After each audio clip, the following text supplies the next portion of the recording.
Ibn Khuzaimah, one of the greatest Hadith scholars in the history of Islam, someone often referred to by Muslims as the Imam of the Imams, once made the following statement: "If Allah does not have eyes, nor ears, nor hand, nor foot, then what we are worshipping is a watermelon." Ibn Khuzaimah said this because, according to him and what scholars refer to as the early traditionist school of Islam, fidelity to the Islamic sources, which teach that Allah has shape and form and so forth, demands that such terms be understood according to their apparent meanings, or literal sense. If early Muslims like Ibn Khuzaimah are right, then popular Muslim arguments against the incarnation, which is usually misrepresented as belief in a man who's been deified, actually need to be redirected to the original teachings of Muhammad and his pagan followers. After all, according to the Orthodox Christian doctrine of the Incarnation, Christ is an eternally divine person who took upon himself or into union with himself a human nature in time, and as a result of that is one person with two natures, deity and humanity.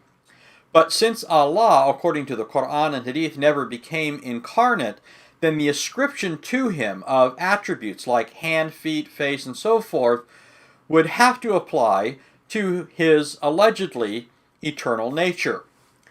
To put it simply, if this earlier view is true, and over the course of several videos I'll argue that it basically is, then the Islamic deity is a man-god.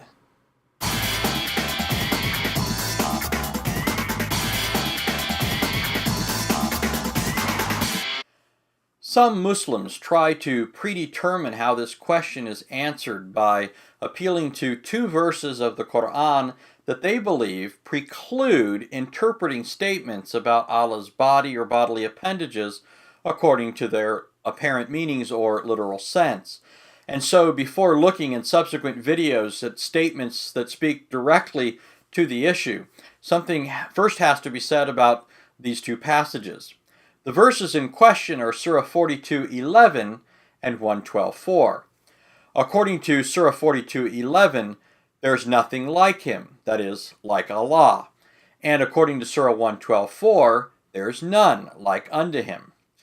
Those who appeal to these passages tell us that they demand taking every statement in the Quran or in the Hadith that speak of Allah's face, fingers, foot, etc., no matter how clear, no matter how graphic such verses or narrations might be, in a figurative or allegorical way.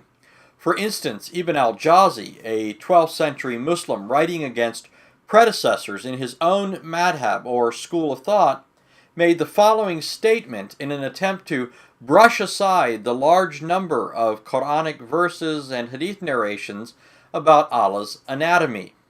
All these, even if their outward expressions suggest likening God with creation, yet what is meant by them is the affirmation of his existence.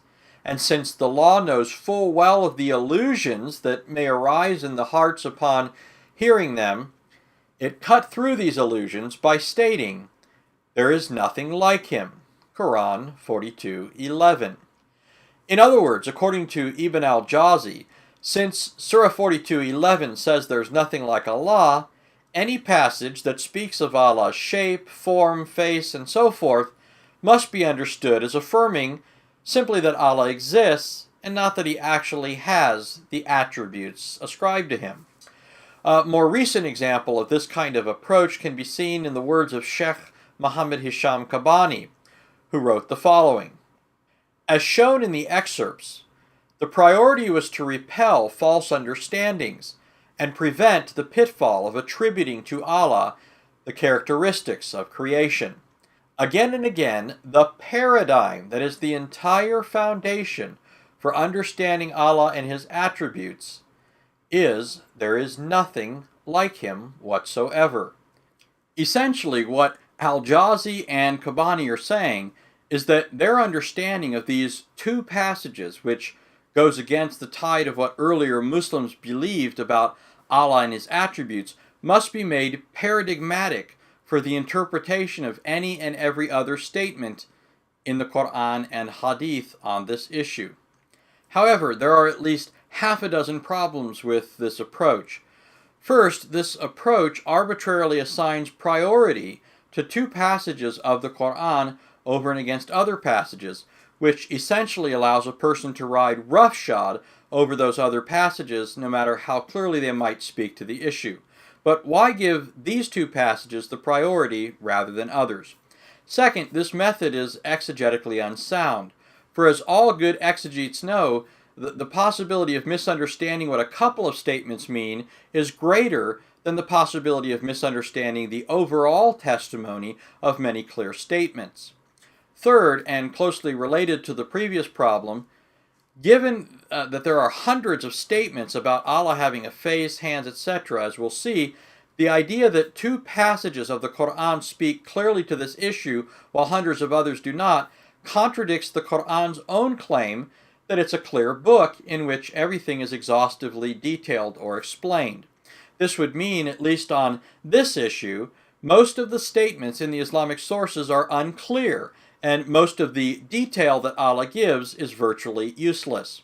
Fourth, this approach assumes in advance that the Quran is not equivocal or inconsistent in what it teaches, saying in one place what it contradicts in another.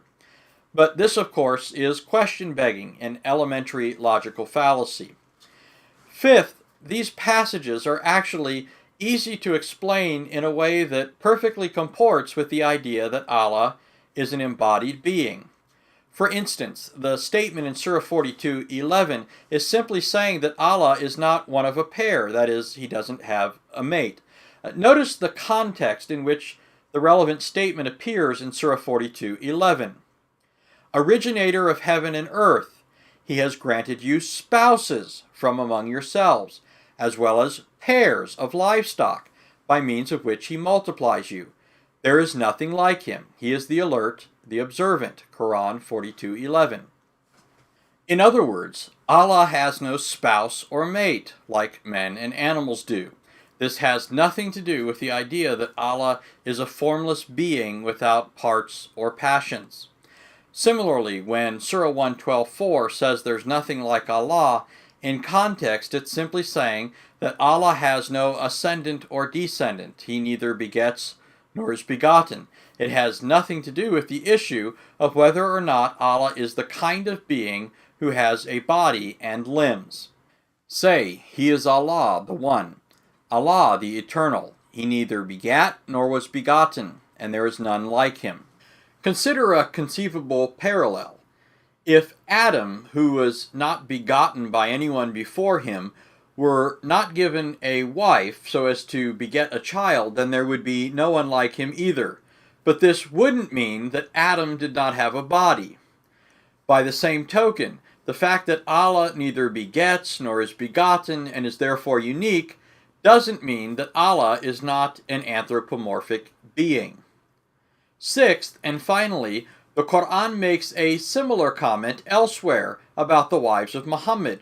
In Surah 33:32, which has the same grammatical formation, it says the following: Wives of the Prophet, you are not like any other woman. Obviously, the statement, you are not like any other woman, does not mean that Muhammad's wives didn't have bodies like other women. In conclusion, since it is arbitrary, methodologically unsound, contrary to the Quran's own claim of being a clear book, begs the question and so forth, to appeal to Surah 42:11 and 112:4 in order to decide the matter in advance, we will look at Islam's trusted sources in order to see if the deity of Muhammad and his original followers was a being with body and bodily appendages, or if he was a watermelon. And just to give you a brief list of what we'll see in the Quran and Hadith, here's a foretaste. We will see that Allah has a shape, face, eyes, ears, two right hands, palms, fingers, fingertips, chest, waist, side, a shin, and a foot. We will also see that He has dimensions, mass, weight, for which reasons Allah is able to screen Himself with a veil, live in a house, look out over a watchtower, plant trees, ascend and descend, run, shake hands, skim people's backs, and all of that is just skimming the surface.